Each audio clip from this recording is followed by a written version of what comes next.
Ciri-ciri akademik teks laporan. Teks laporan, laporan penelitian maupun laporan kegiatan dapat dianggap bagus apabila memiliki ciri-ciri akademik sebagai berikut.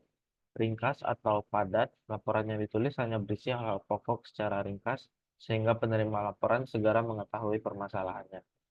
Yang kedua itu lengkap, laporan berisi aspek-aspek yang diteliti atau yang dilakukan dengan didukung oleh sumber kepustakaan yang memadai.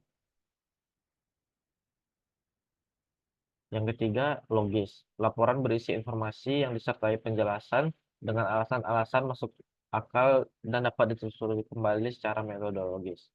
Yang keempat itu sistematis.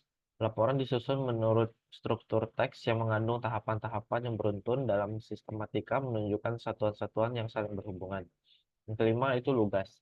Laporan disajikan dalam bahasa yang objektif yang langsung menunjukkan pemecahan persoalan yang diteliti atau kegiatan yang dilaksanakan.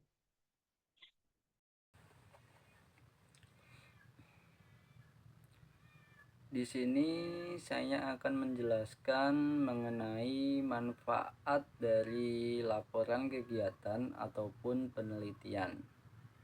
Manfaat laporan kegiatan ataupun penelitian itu dibagi menjadi 4. Yang pertama yaitu fungsi informatif. Teks laporan sendiri itu menyediakan berbagai informasi ataupun wawasan mengenai hasil dari sebuah penelitian ataupun kegiatan, sehingga hal ini sangat bermanfaat bagi pembaca untuk mengetahui proses, hasil, serta implikasi dari sebuah penelitian ataupun kegiatan. Yang kedua, fungsi pertanggungjawaban.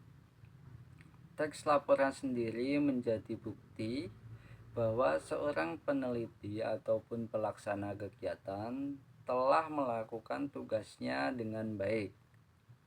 Hal ini menunjukkan bahwa seorang peneliti ataupun pelaksana kegiatan telah menjalankan kegiatan ataupun penelitian sesuai dengan rencana yang telah ditetapkan. Kemudian yang ketiga, fungsi pengawasan. Teks laporan sendiri sangat berguna bagi atasan atau sponsor untuk memantau perkembangan dari suatu kegiatan ataupun penelitian secara efisien tanpa perlu melakukan pengawasan secara langsung. Kemudian yang keempat, fungsi pengambilan keputusan. Laporan itu sendiri menyediakan informasi mengenai hasil dan proses dari suatu kegiatan ataupun penelitian, sehingga hal ini dapat dijadikan acuan untuk membuat suatu keputusan yang tepat. Pihak yang diberi teks laporan.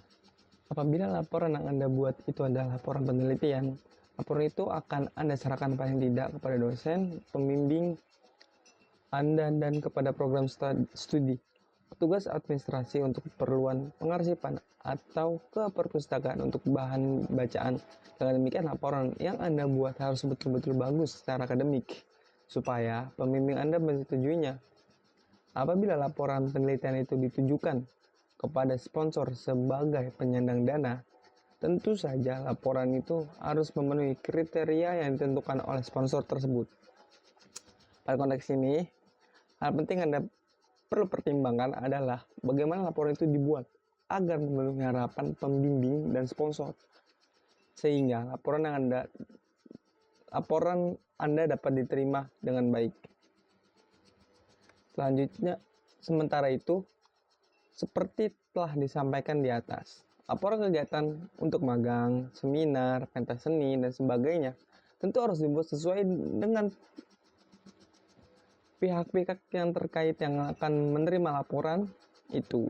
Pihak-pihak yang dimaksud adalah pembimbing, atau kalau ada konsultan dari lembaga tempat magang, penyelenggara, atau bisa pelaksana yang ditempati atau pelaksana yang ternyata adalah Anda sendiri atau lembaga yang ditempati apabila kegiatan itu berupa magang, sponsor, pejabat,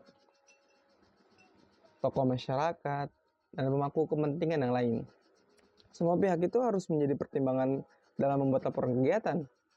Apabila hal-hal itu tidak dipertimbangkan, pihak-pihak dan para pemangku kepentingan yang lain tidak akan menerima laporan itu dengan baik.